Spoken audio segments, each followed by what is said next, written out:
Struck out when you have about 30 chances. On back then, now you don't know how to pay for the damage. I don't want to cry. I'm gonna fall back, it's a waste of time. Keep winning. How the hell do you make it look so easy? I'm spinning, and I can't seem to get back on my feet. Yeah, I might give up, since I'm falling down now. Won't be good. I miss it. Those nights when nothing never really mattered. So willing, give it all, even though you might just shatter. Now you're scared. Gotta beat the clock now. It's all up.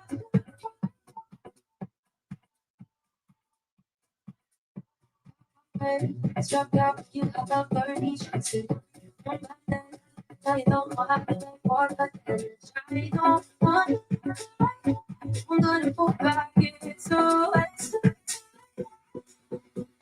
Hey, how's everybody doing? What's going on? Welcome down to the DJ's Guru podcast.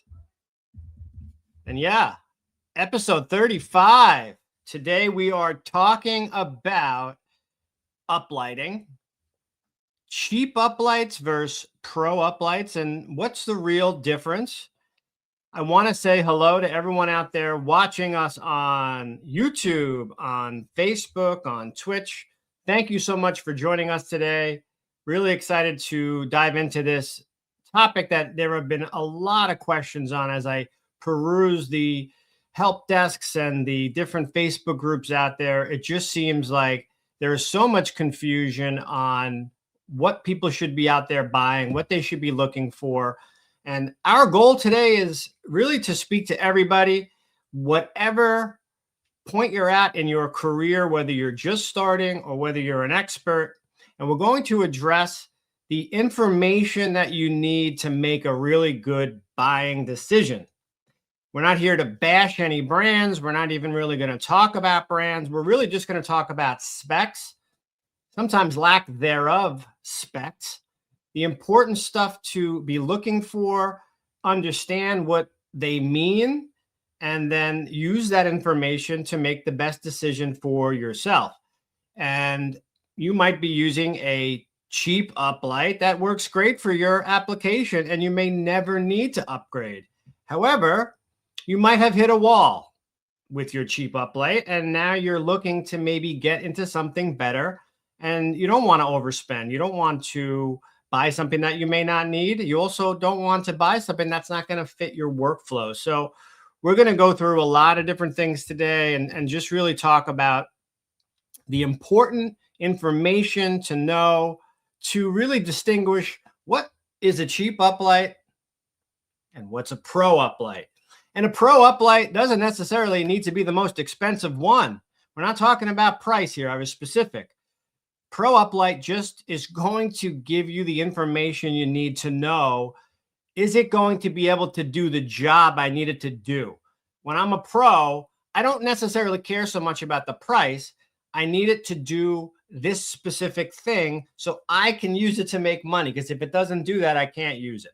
So that's kind of where we're at, and let's just go through it all. So again, this is cheap uplights versus pro uplights. What's the real difference? And I came up with something I think is pertinent to this discussion, and we'll start off there. In my opinion, the best uplight isn't the cheapest or the most expensive. It's the one that fits your events, fits your workflow, and fits your future. And I think that's a really big thing to try to understand, especially if you're watching me for the first time, or if you're in the market and you've never owned your own set of uplights before. You do want to future-proof this. You don't want to buy something today and then realize in 4 months you're going to have to rebuy it. That's just a waste of money. It's a waste of time and effort. Nobody wants that. So again, the best uplight isn't the cheapest or the most expensive. It's the one that fits your events, fits your workflow, and your future. Anyone telling you anything different is getting this stuff for free. That's my opinion. So what are we going to cover today? We're going to cover batteries. We're going to cover build quality and components. We're going to cover color science That's something I don't think a lot of people consider, that I have really learned that it's very important and it does make a big difference. Lux versus wattage. And then number 5, something that I think also people don't consider when they're purchasing these items. How am I going to control it? And what level of control do I need? That's another thing to talk about. So lastly, what's at stake? All right. So what's at stake here? What we're gonna learn today is going to help with understanding what your current needs versus your long-term value and the difference between those, and understanding that there is a cost there. So it's the buy once, cry once mentality, or again, understanding that I don't necessarily need to buy the most expensive thing. I don't need it for what I'm doing. You might use it, and that's great. But for me, this is what I'm good with. Budget lighting does have a good fit. It has places where it makes a lot of sense. So understanding what that might be. And then I think the most important thing that we're going to learn today is understanding the specs and or lack thereof. So a lot of times in a lot of these marketing listings that you see, they won't list the spec. When they don't list the spec, it's actually more telling to me than when they do list the spec. So we'll go through that as well. But the goal here is to make you a more educated buyer.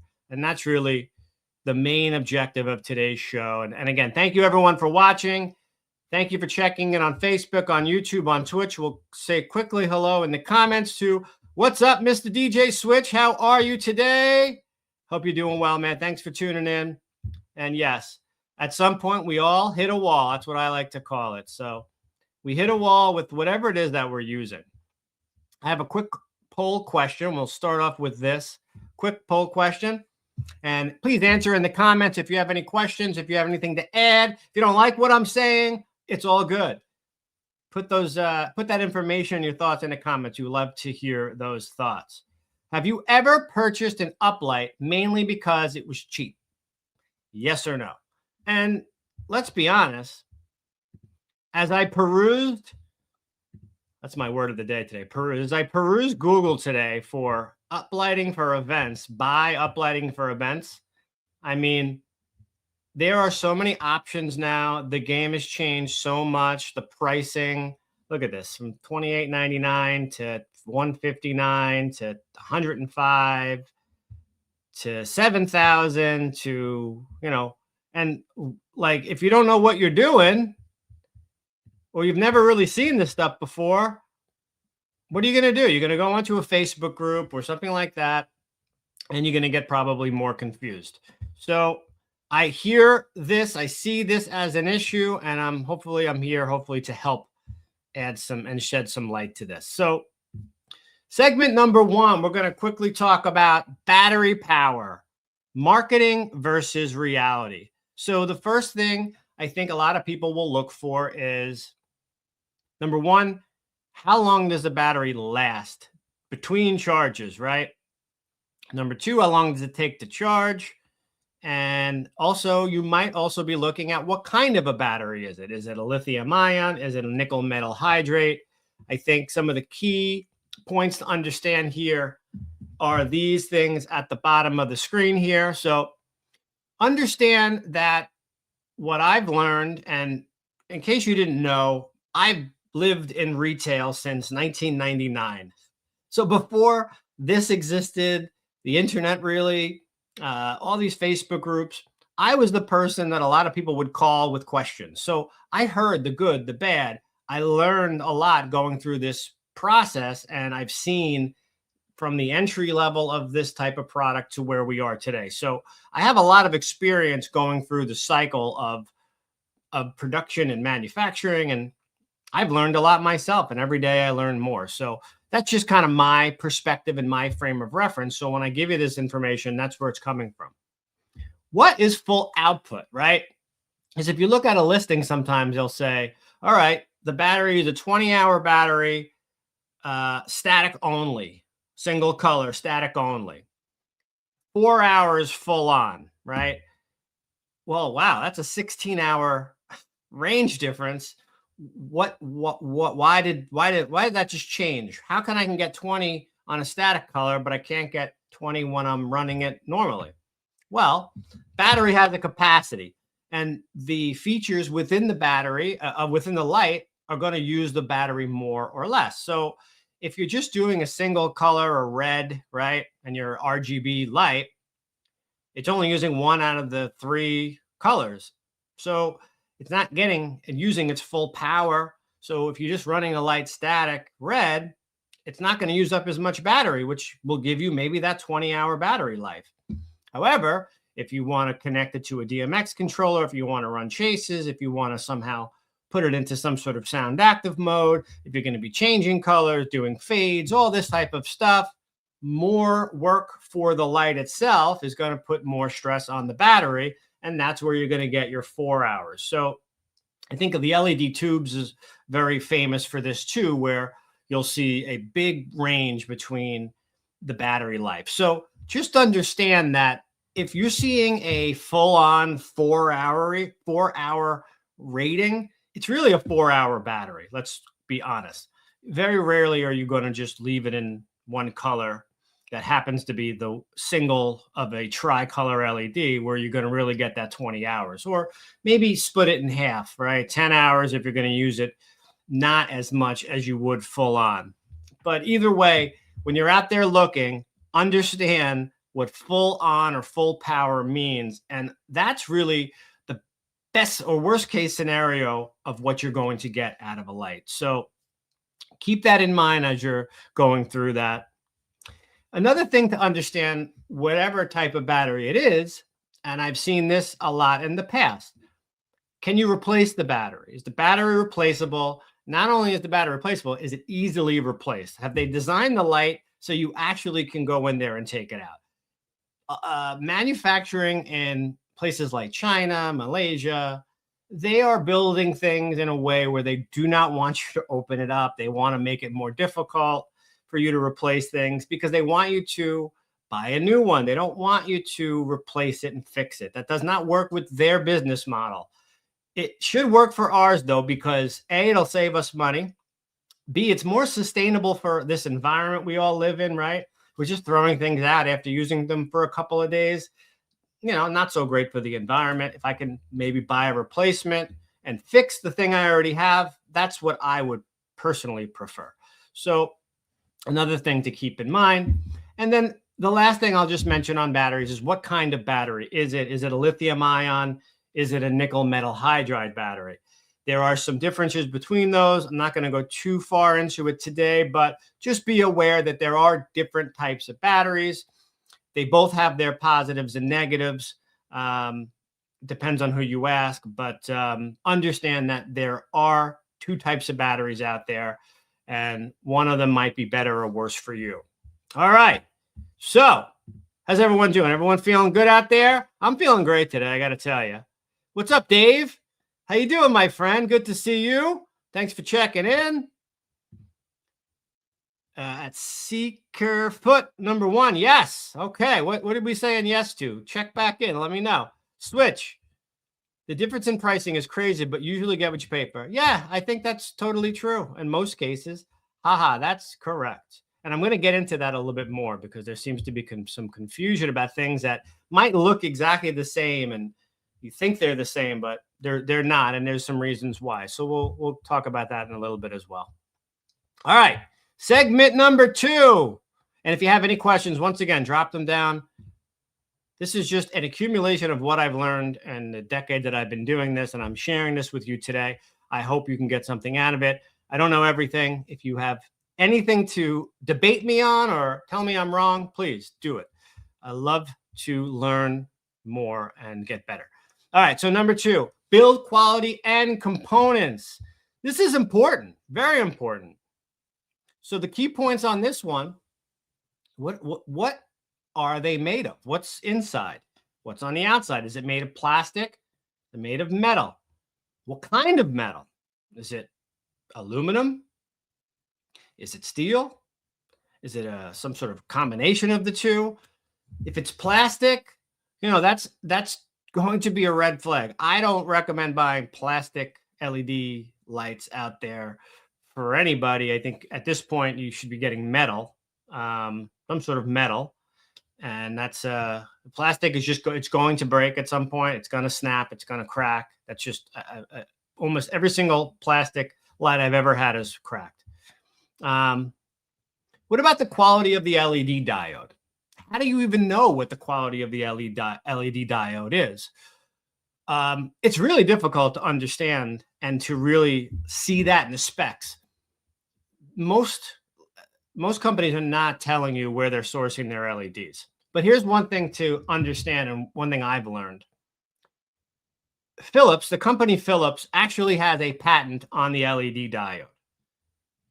I'm not into the legal side of this, so don't quote me on what I'm saying here. Specifically, I'm paraphrasing, but they own a patent on the LED diode and some variations of what it does between the way that it changes the color and different things like that. So what does that mean? That means that if you're a lighting company and you really want to access all of these great things that Philips has patented, you actually have to pay them a royalty. So you have to reach out to Philips and you have to say, hey, I'm making a light. I'd like to use the great Philips LED and what you guys do with your LED. And okay, Philips is going to say, okay, then you have to kind of go through their process and you have to pay them a royalty fee. So guess what that does to the price of the item you're now going to buy? It's going to make it more expensive, right? But what does that also do? When you have a standardized LED that's paying the royalty to Philips, and I will mention some brand names here like the Chauvet's of the world and the American DJs and the Ape Labs, the name brand lights, they are paying that premium. As far as I know, that's part of the reason why they're not the exact same light. What does that also mean? That means that when a LED is standardized, it means that the light you buy 2 years from now will have the same LED in it that has the same standards, meaning the colors will be the same. And I used to live through this a lot long time ago with some of the cheaper LED stuff, where 1 year the blue would be a certain shade, and then someone would come back and they'd buy 20 more of this particular light and the blue would be different. It would be, not a huge difference, but they would notice it. And we didn't understand why. How is this the same light? Well, it turns out that the company that made the light was using a manufacturer that was getting their LEDs in a non-standardized way, was not paying the patent, and the LEDs essentially changed. So the LED that you bought in the light a year ago is not the same LED that you bought in the light the following year. Whether that's important to you or not, that's up to you to decide. But this is the kind of stuff that happens when you don't deal with this, when you don't have companies that are doing things the right way and manufacturing their lights with respect to people that have come before them, right? So that's just another thing to keep in mind. And again, it's a very difficult thing to really verify, but it's good information to understand. Optics. What are optics anyway? Optics are, it's that little plastic, looks like a lens that goes between the LED diode inside the light, and it's what shapes the light that comes out, gives it its color complexity, its richness. And think about like a pair of glasses that use a really crappy piece of plastic or glass for you to look through. Well, if it's really crappy, when you look through it, it's going to appear cloudy. It's not going to look great. And optics of a light are basically the same thing. They're like glasses for an LED diode. The better quality the optic is, the better the light's going to look as it comes out of the light itself. So it's very easy to see cheap optics because that's when you start to see blending colors going up the wall, like not what's behind me where the light looks exactly the same at every point. You start to see greens and reds separating and blues and purples separating. You've all seen it. Comment if you know what I'm talking about. I myself have seen it.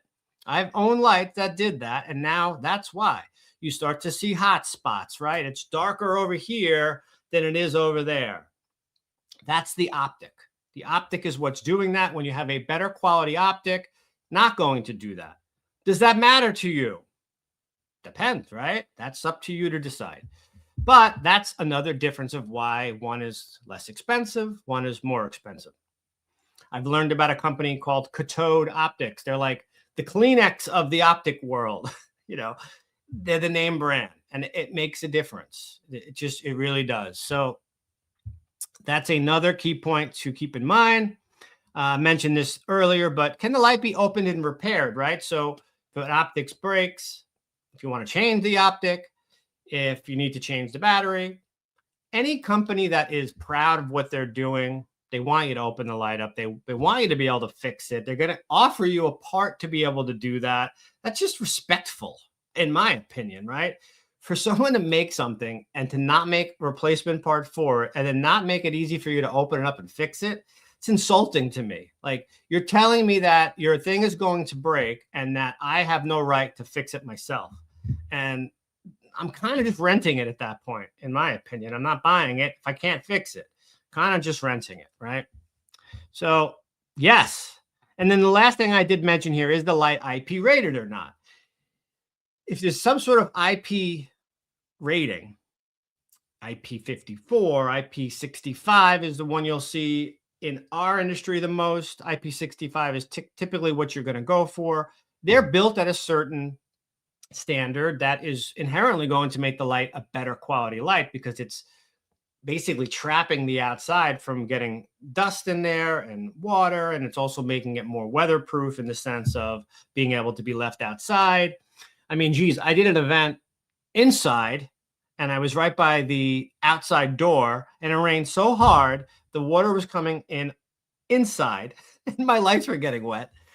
And good thing they were IP65, or who knows what would have happened. So just a nice thing to have, right? If you have that, it's good to know. And that is something that I think should be considered when you're looking out there and you're in the marketplace. So we got some comments here. Let's go through these really quickly. I hope you're enjoying this. If you have any questions, please drop them down below.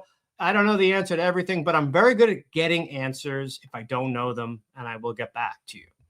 Anyone who's left a comment here, typically, I would say almost everyone gets a response back. All right.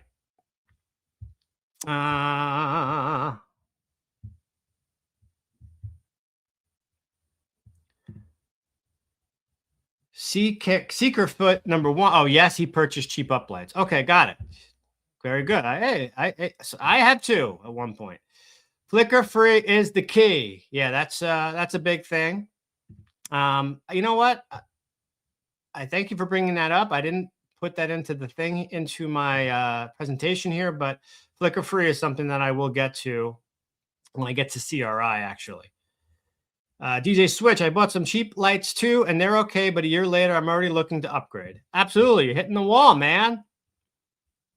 All right, so now I'm looking at 3rd generation of uplighting, losing battery life, and although using the same high-end brand, some of the colors are off. That's me. Ha. Yep. It happens. I usually buy Chauvet. Chauvet is a great company. I've had a lot of great experience with them.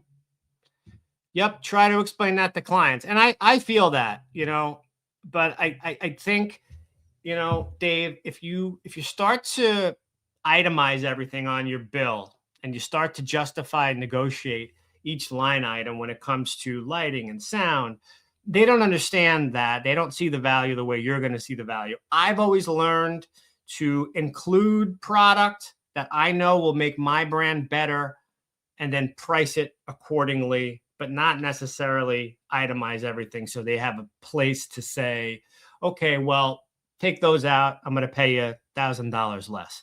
That's always been the way that I do it. Anyway, I don't want to get off topic here. Let's keep it moving. Segment number 3, CRI and color science. What the heck is color science? What is CRI?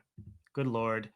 If I actually wrote an article, I'm going to share it with you real quickly here on the djsguru.com. Definitely check it out. I did a whole article on what is CRI, which is color rendering index, and why should you care? And I'll just show you this image really quickly. It's really just the clarity of which the color is represented and how you see it with your eyes.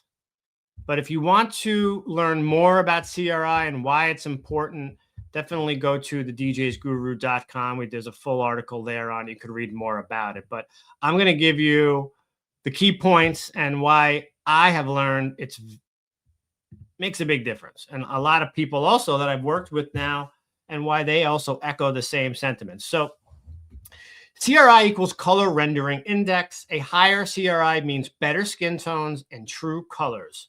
A low CRI can make photos and video look flat or off. They will notice immediately. Also, venue owners notice this immediately too. And I've heard this and experienced this myself. But ultimately, if you've ever lived in this world where you do weddings, right? What happens before the last dance set? In most cases, in my experience, photographers always leave. They're always out of there. If the wedding ends at 11 and you're going to do a last dance set from like 10 to 11 or 10:15 to 11, they leave. They leave. And I learned why. Number one, I think it gets a little crazy for them on that last dance set. Number two, they can't really get good images in the way that most people, most DJs and bands were running light shows over the last couple of decades, I would say, because there were these big trusses and there was just moving heads and flashing lights and derbies and all this stuff coming out. And it was just hitting people's faces. And it was just not a good environment for good images. So they would just leave because they couldn't get any usable footage. And if you've noticed that, tell me in the comments that you've seen it. And from what I've learned, because I've spoken to a bunch of photographers, and I've always asked them, why do you guys leave before we do? And that was typically the reason that they always gave me. But ultimately, the CRI is really the vibrancy. It's that pop. It's that look behind me where the color that is supposed to be created looks exactly like the color. And if you are dealing with brides and grooms that are asking for specific color formats and schemes, this is really important, because if the blue is not what they thought it was going to be, it's going to make a big difference. The other side of this, to me, and it's becoming more and more popular, is more and more important, is you're all, or you should all be, capturing content now at your events, taking videos, taking pictures. Also, at these events, we would love for your setup now to become the background of some of these images. If you're using lighting that is low CRI, the photographers are going to stay away from you. And at the same time, when you take video yourself and you're trying to showcase your video to your prospective clients or past clients or hopefully future clients, they're also going to see this. The higher CRI level that you have, the better that's going to look on the playback. And yes, Jason, flicker free also plays a big role in this too. If the lights are coming back in those videos flickering, right? Not like what you see behind me, but flickering, it's going to look even worse. So now you just rock this party, and it might have looked good in real life, but the playback looks terrible, and it's not helping you to book more events. So CRI is important. Why? Because it's going to make the event itself look better. The higher your CRI, it's going to make the spaces you bring it into look better. But that's another spec to be aware of as you're looking at these different listings and as you're out there buying. And again, as I mentioned earlier, it's the specs that they leave off that are typically the most telling. So if they don't put a CRI number, you should be aware of that too, because it's probably not good. It's probably not helping them, or else they would have put it, in my experience. So any questions on CRI, drop them in the comments. I highly suggest here, strongly suggest you take this into consideration. It's kind of like a little secret hack that I find working for a lot of creators out there, a lot of DJs and event professionals that are using it and gaining a lot of attention, and they have clients really noticing, and it's making them money. So really start to look at CRI, whatever brand you buy. It doesn't matter to me. It's just understand what it is, and hopefully it helps you. It's my main objective. All right, moving on. I like this one because I think lux versus wattage, to me, is the lighting comparison to SPL versus wattage when it comes to audio. And for so many years and years and years, all you heard about was wattage when it came to audio. 2,000 watts, 1,000 watts, 1,500 watts. And that would be the first question you would get. What's the wattage? And the truth was, wattage was a part of the formula of how it was going to sound, but wattage did not equal loudness. Wattage just helped to get you there. So it was a combination of all these different things. And lux is really the SPL of lighting. Okay? Wattage, just a power draw, does not equal brightness. And it's also one of the most lied about marketing specifications I've ever seen in my life. It's just insanity what I see out there. Understanding that, good Lord, if that's true, that battery is going to last 15 minutes, and good luck using it. But it likely does not. It's not true. So lux, what is lux? Lux is usable light hitting a surface. Okay. And it's a measurement of brightness, really. And it's typically measured at a certain range. So you'll see it at 1 meter or at 2 meters. The farther away you're going to get, obviously, the lower the lux rating is. But look for that. That's something that you should be aware of. What is the lux rating? Okay. If they're not telling you what the lux rating is, again, there's a reason why.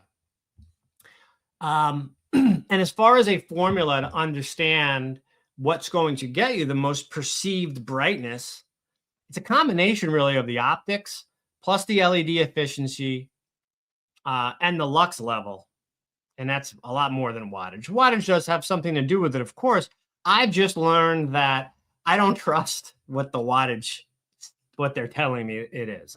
That's just, that's just where I'm at. Maybe I'm just jaded because I've been doing this for so long, but I don't really trust it unless it has Philips stamped right on it, but that's just it. I don't think we need to spend too much time on this. I just think that you should understand when you're out there looking, in the same way you're looking at a speaker and you're going to go right to SPL, look for that lux number because it's basically the same thing when it comes to brightness. All right. Any questions out there? We've got some comments. What's the elevator pitch for CRI? The client wants to know, can you sell it in 10 seconds or less? It's a great question. I think you're better off showing them a picture, quite honestly. For me, though, we use lights with high CRI. What does that mean to you? It means that it's going to make your videos, your images back, and your guest experience way better. It's not going to blind them. It's going to create really sexy, warm, cozy atmosphere at your event. I don't know. I'd say something like that. I might show them some pictures. I don't know. I don't think I would go too deep into it. I think if you start talking to your guests about CRI, I think you're really reaching. I'm going to be honest, and I don't want to insult anybody. I'm just talking from my frame of reference. If I sit with a bride and a groom, I want them to be engaged with my personality and me and what I've done in the past or what they've seen me do in the past. I don't want to sit there and go through every single item I own and what I'm going to be bringing and explain to them why my lighting is better than maybe the other person's lighting. I don't really want to do that. I'd rather put myself in a position where I'm already doing all of that and they noticed it. They don't know what it was that they liked, but they know they liked something.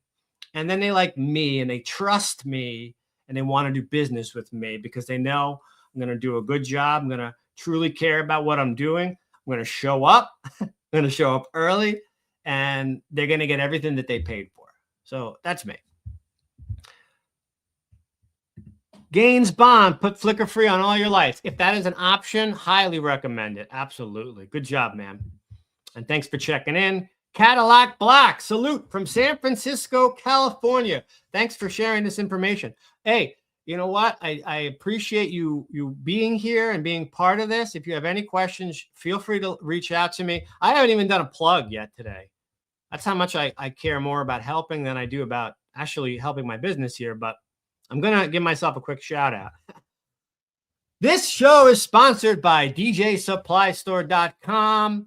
Yes, I am the owner of DJSupplyStore.com. I would love for you to check it out. I would love for you to support us there. It really helps us to continue to create more content like this. The more orders I have coming through DJ Supply Store, the less I have to focus on DJ Supply Store, and I can come here and help and teach and educate and bring information and do all that good stuff. So check us out at DJ Supply Store. Also, make sure you're following us on all social medias at the DJ's Guru, Instagram, YouTube, Twitch. What else? Facebook, TikTok. Yeah, that's right. Any questions or comments, drop them below. All right, that's enough, right? Pay the bills. And then we're going to go to one last topic to discuss. And I think it's a big one. And I think it's something that people don't always think about when they buy lighting. It's kind of an afterthought.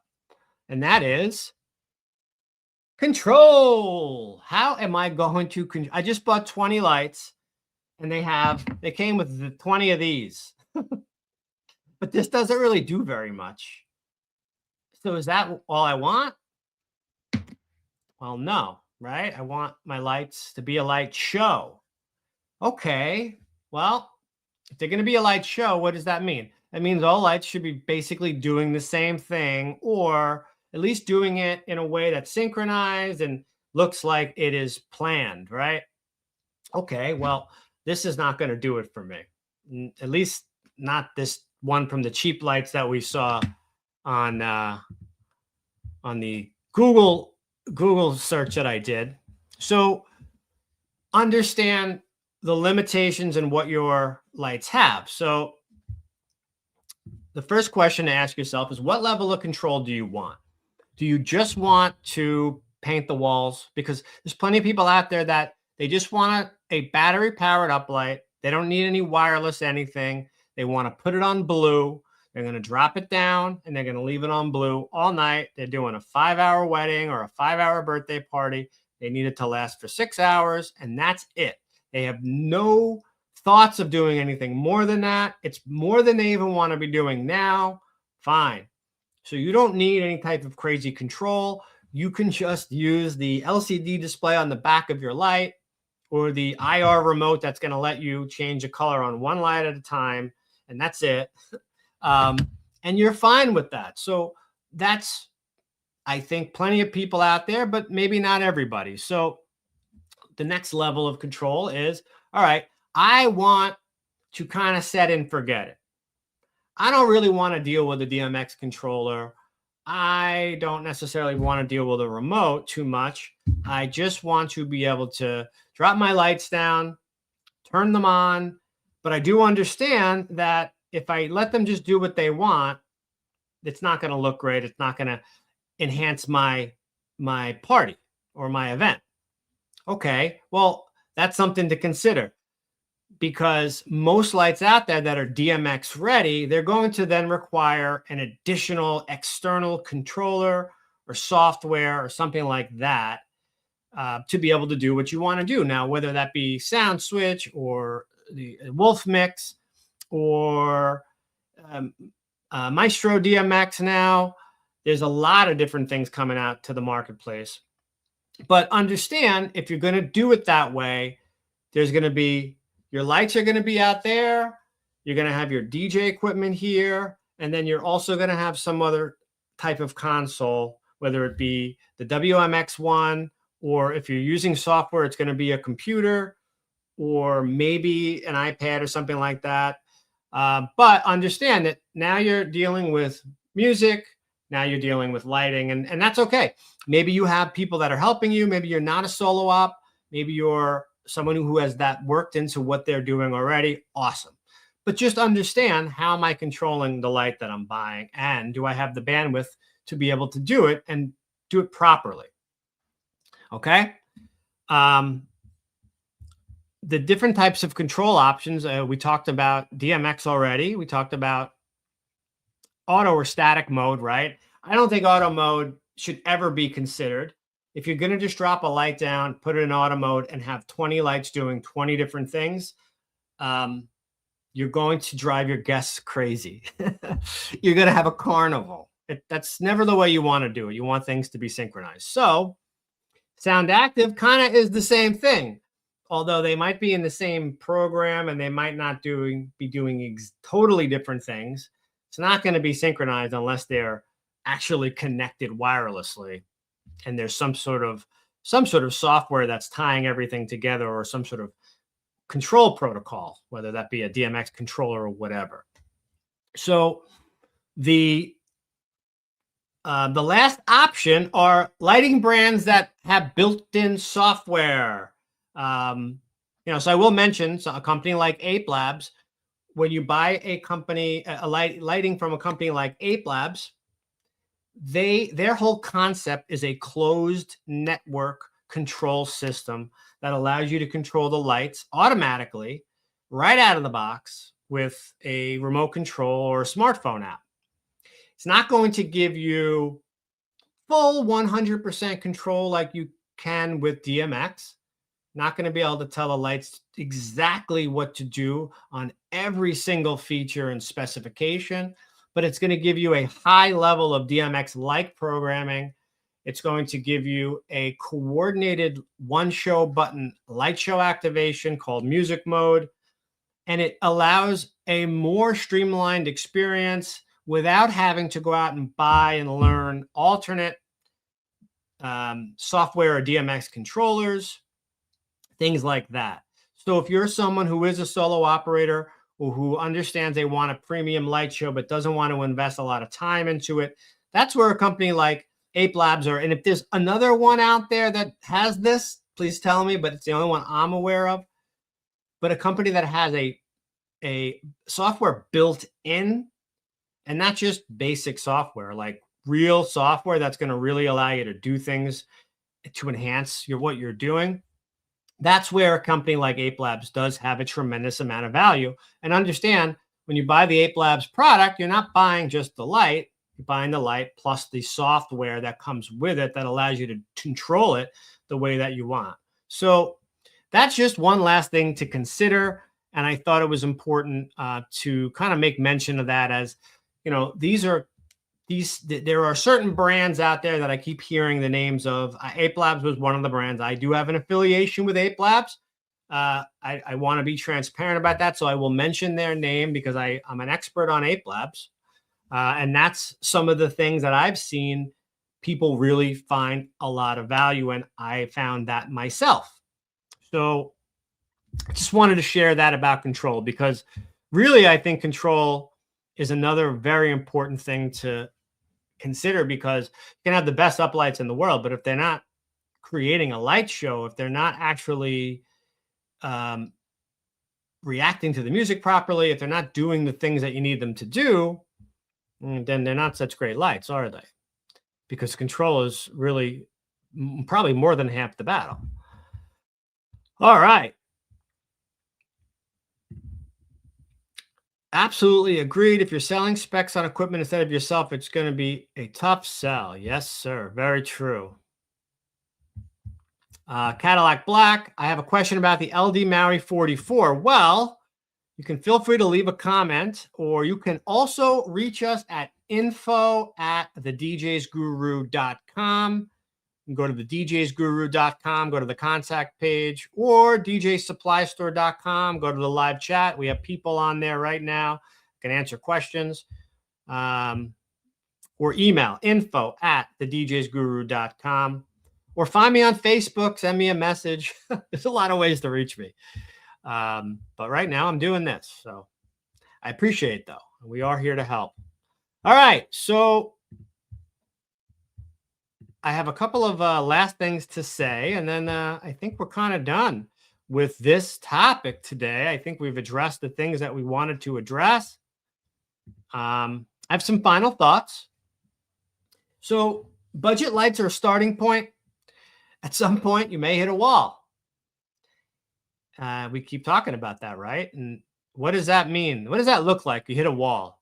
Well, you start doing events at Knights of Columbus's or VFW halls, and they're 12-foot ceilings, and your cheap uplights were great in that room. And now all of a sudden you got your first wedding. You're so excited. You just got a brand new sound system. You got a brand new DJ controller. You've got your lighting from the last events that you've done. Problem is they put you in a banquet hall with 25-foot ceilings. And you go into that event and you're all ready to do it. You're excited. You turn your lights on, and it's the summer, by the way. Event starts at 7, so you still have some ambient light out there. Turn your lights on, and my goodness, then it's like they're not even on. Well, that's what happens when you hit the wall, and you don't know where the wall is, especially if you're just starting at doing this. You don't know where that wall is until you actually hit it. And then you say, I see. That's why that light was more expensive. I get it. So again, when we talk about before, your future self, when you're making a purchase, think about that. If you just want to be working at Knights of Columbus halls, nothing wrong with that, by the way. I've worked in many. It's all good. You know, if you're just going to be doing this a couple times a year and that's all you need, those lights will probably be great for you. But if you do have ambition at being the next big DJ influencer, or the one with the huge YouTube followers, or the most popular DJ in your area that's booked the most, right? Maybe that's all you need. You don't have any other aspirations. You just want to play good music and make people happy. You know, at some point, you're going to be in bigger rooms. You're going to need a better quality tool to work with to give a better experience for your clients. And quite honestly, just like driving a really expensive car, when you're using better quality equipment, it's just more fun. It's more fun. It's more fun to do the job. It really is. But don't do that if you can't afford it, if you're not ready for it yet. So that's kind of where I'm at. And I'm gonna one more time, I'm gonna say this. The best uplight isn't the cheapest or the most expensive. The one that fits your events, your workflow, and your future. So take that into consideration. I am here to help you at djsupplystore.com. Check us out there. Would love to help you out in the future.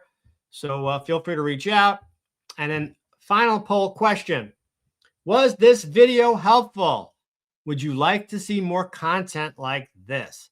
I can talk about specific products, or I can talk more about specific details that might help you when you're buying specific products. So let me know in the comments what your thoughts were about today's show. I'd love to hear your feedback. We're always trying to improve. 4 in a row. I've done 4 in a row, and I'm going to continue to come back every Tuesday, 1 o'clock, as best I can, trying to put together a NAMM post show for next Tuesday. So we will see you next Tuesday at 1 o'clock. Looking forward to it. I thank everyone for checking us out today, watching on YouTube, on Facebook, on Twitch. And thank you again. I'll see you soon. We'll see you on the flip side. Let's put this song back on. What we got here? Come on. A new one. Oh, here it is. All right, everybody. We'll see you on the next one. Have a great day. Bye-bye, everyone.